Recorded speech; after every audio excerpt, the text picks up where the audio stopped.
The first thing I wanted to do is what we had a discussion last night. The country of Ukraine is not understood by people in the West. My age bracket, we knew nothing about it. So one of the discussions last night that was asked was the size of the country, because there's a drastic misunderstanding about how huge this country is. If you compare it to the Netherlands, it's 15 times the size of the Netherlands. In Europe, everyone talks about how big Germany is. Ukraine's twice as big as Germany. So you start to take that and you look at the country and you can see a war zone.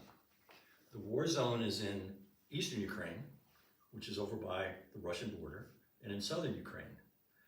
The distance from there to Kyiv in US terms is about the distance of Chicago to New York City. So there's no tanks, there's no guns, there's none of that.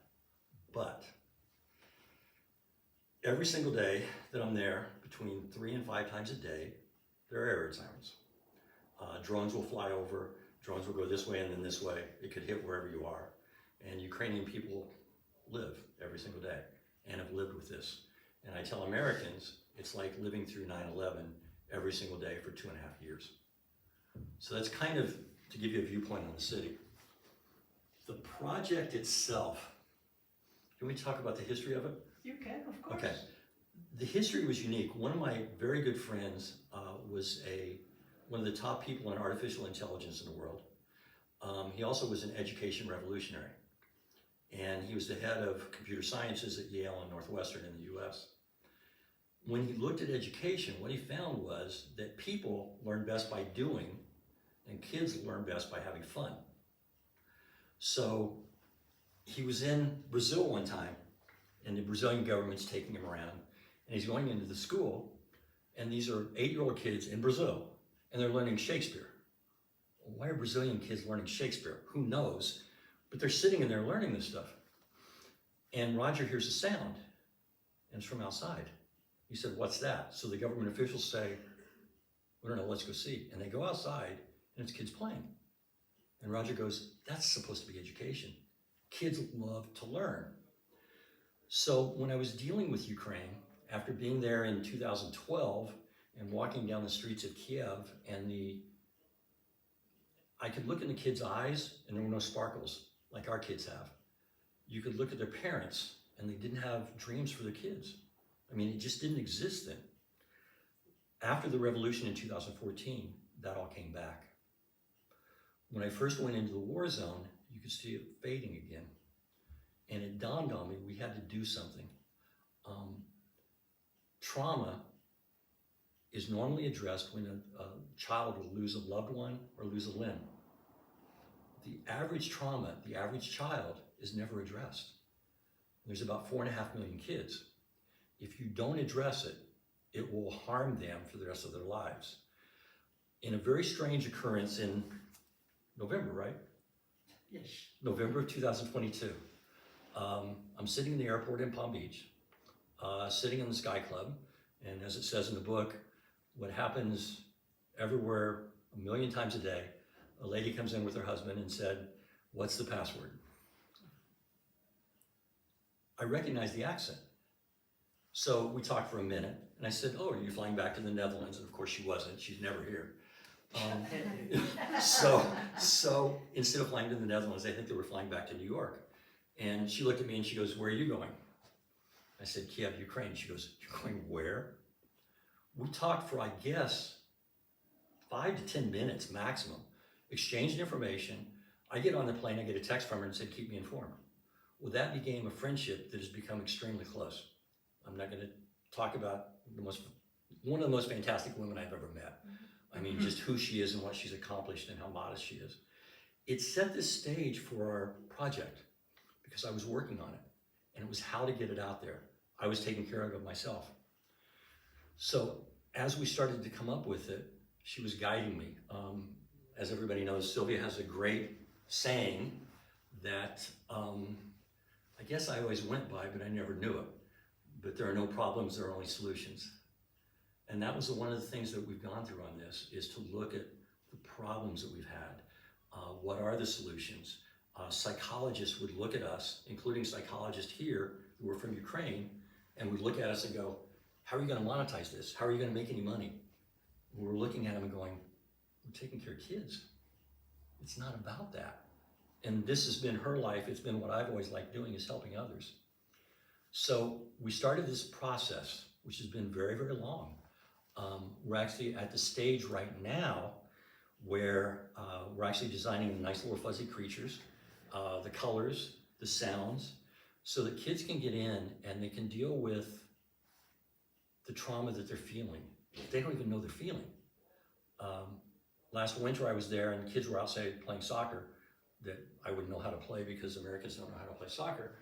But they had cleaned off this field that it was snow covered. There are coaches out there, there are 20 kids, and they're laughing and joking. And it dawned on me. So I went back out and I did like a minute film. And it's a scene that's replicated everywhere in the world, except in Kiev, Ukraine. These kids are out there playing, and there could be an air raid siren. And their faces change because they know they could die. That is a weird thing for a young child to deal with, and that's what we're trying to help. Sylvia has a very good friend of hers who actually grew up in World War II also, who still has nightmares of air raid sirens when she grew up. So we knew we had to address it. And that really was the purpose. No one has ever done it before. It's always been done by individual psychologists one-on-one. You can't reach 4.5 million kids.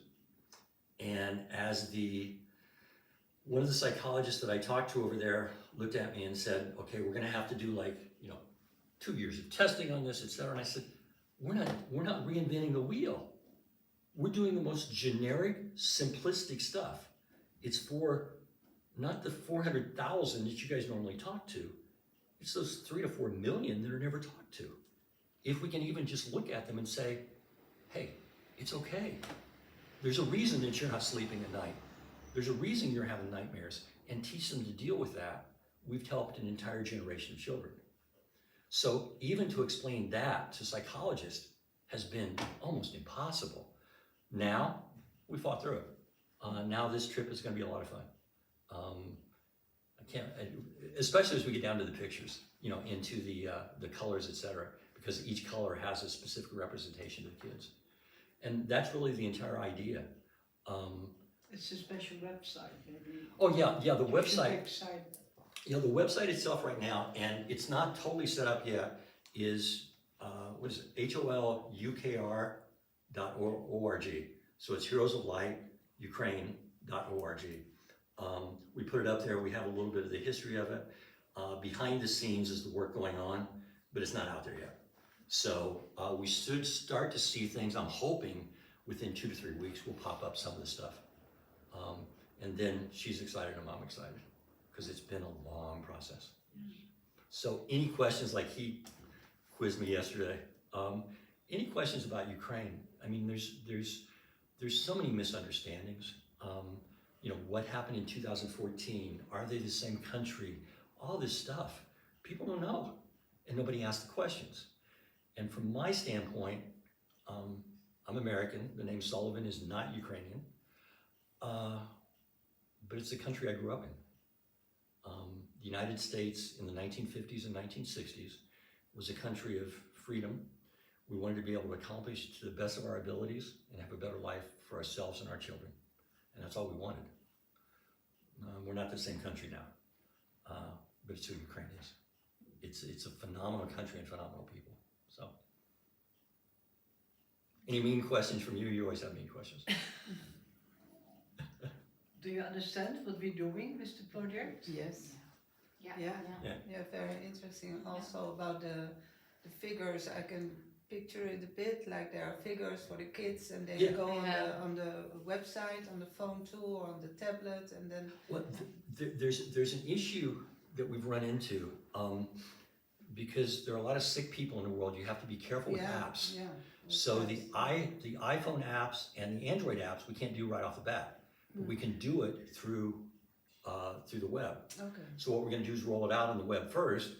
Once we show it, we'll be able to go into the other areas. Yeah. Because again, I would love to do it straight out. The other issue that's funny in this, people have said, okay, the kids are there, they're playing, they're going through things. What if they stop? Can you gather information? Oh, yeah. We can't. No. But we don't. Because if we gather information and gather data as to who they are, now it can set up other triggers. Yeah. So it's one of the first programs that's been designed for years that wants no data. Yeah. And that's been really interesting. Safety. Yeah, I mean, no data. No, yeah, no. we had to look at it from that standpoint. Yeah. The original rollout will be fun. It actually is in the age bracket of 4 to 10. And it's not really an age, it's a maturity level. You know, there's some 9-year-olds that act like they're 16. And there's some 16-year-olds that act like they're 9. So we're setting it for maturity levels. And one of the groups we're working with is a group called the Junior Science Academy, which is throughout all of Ukraine. They deal with NASA, they deal with CERN here in Europe. Great kids.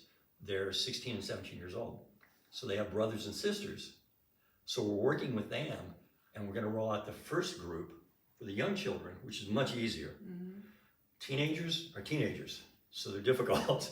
So we've got to actually aim at it a little bit more, a little bit different area there to challenge them more. But the process, whether it's the trauma of air raid sirens, the fact that you haven't talked to your friends for 2 years, your relatives are overseas, these traumas, how you address them, you go through the same steps on each one. It's just modified a little.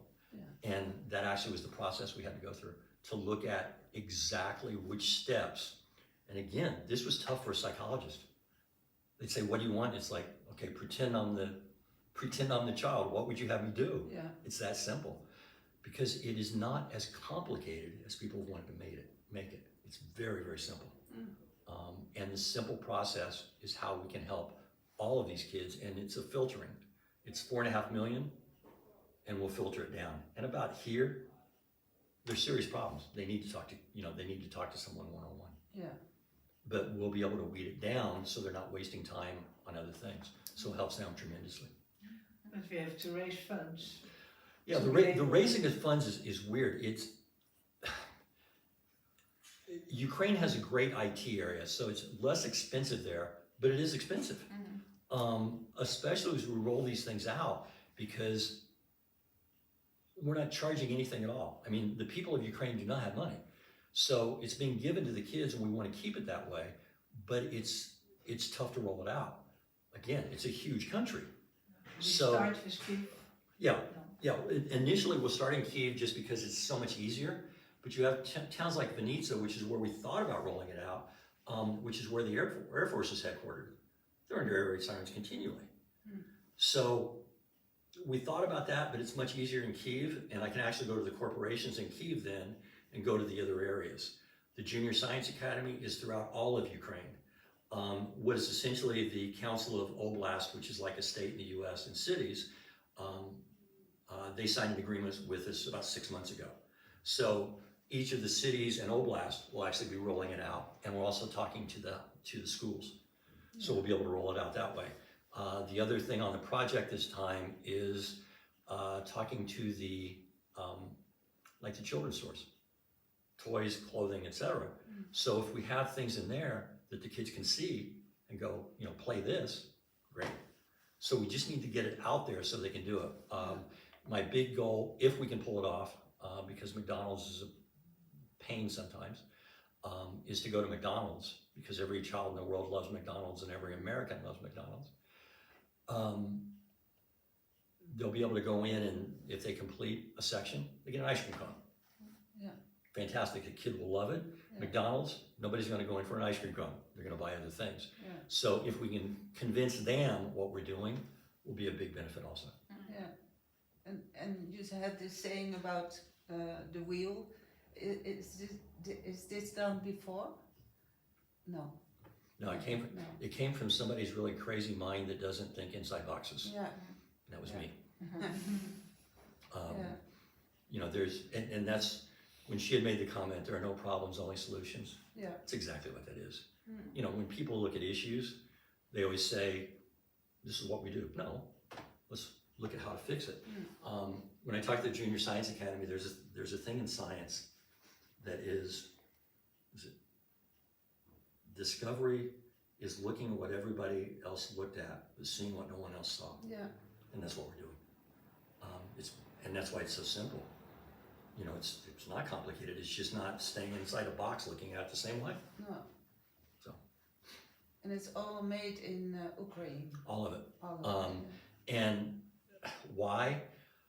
Probably some of the best designers in the world are in Ukraine as issue one. From a technology standpoint, they're fantastic there. I talked to some friends of mine in Ukraine and I said, here's what we need. I need design companies. And they gave me about 7.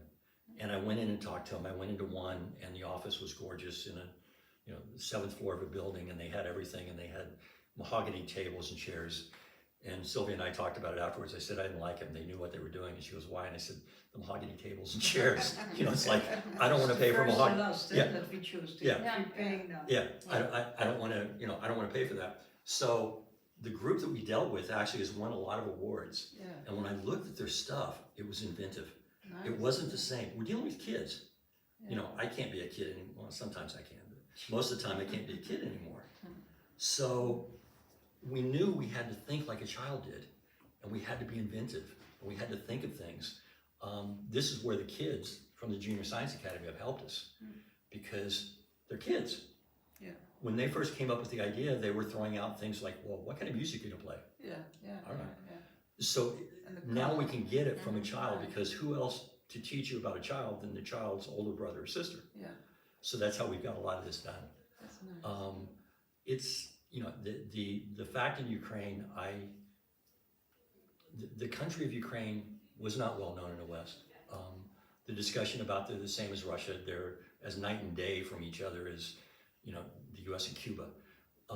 They're not similar at all. The cultures are different, the people are different. Ukrainians are fiercely independent. I was telling Sylvia a story last night. One of the first things I was taught about Ukraine was if you put 2 Ukrainians in a room together, they will form 4 different political parties. I mean, they're that independent, they just fight each other. But if you attack them, they will become one person. And that's who they become. And the difference between that and Russia is always this.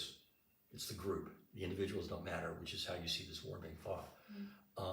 So understanding the culture, as I knew, the one problem that we have with the project is Ukraine, because of the former Soviet Union, is still very hesitant about psychological counseling.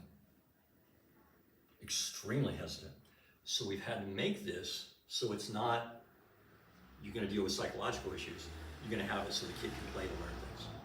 And that way we get around that issue. Yeah. But a lot of it's a cultural thing. It's knowing. There's one of our famous authors in the US, and I'm sorry for not knowing, Ruth and Sylvia are teaching me more about the Netherlands. One of our famous authors in the US is a guy named John Steinbeck. And he actually traveled to Russia, Georgia, and Ukraine right after World War II. He said when he was in Russia, the Russians were like Russians. They were walking around like this, dour and upset all the time. The Georgians were kind of funny. It was like going to Monte Carlo, like a poor version of Monte Carlo. They just partied all the time. It's where everybody went. Yeah, artificial. Yeah, very artificial, but everybody went down there. And he went into Ukraine and went into Kyiv on Kreshchatyk Street, and the buildings were bombed. But the people were laughing and joking, and they were inviting him into their houses. And the houses, and this is the weirdest thing to explain to people in the West. The houses were immaculate. I mean, there were bombs that just hit there, and they were spotless. If you go into a gas station in Ukraine right now, it's cleaner than our restaurants. If you go into the restroom there, it's unbelievable. That's who they are. So those cultural differences are massive, but you have to know the people. Much more family oriented. Ukrainian women trace their history back to someone called Princess Olga. Princess Olga's husband, the king, and her 2 sons were killed. So she got even with them. She got even with the people that did it. Ukrainian women are strong. You see a lot of Ukrainian women, business-wise, accomplish a lot. Russian women are a little bit more subservient. And it's a big cultural difference. So. Any more questions? No. Nou, dankjewel. Thank you. Thank you. Anytime, Thank you. anytime.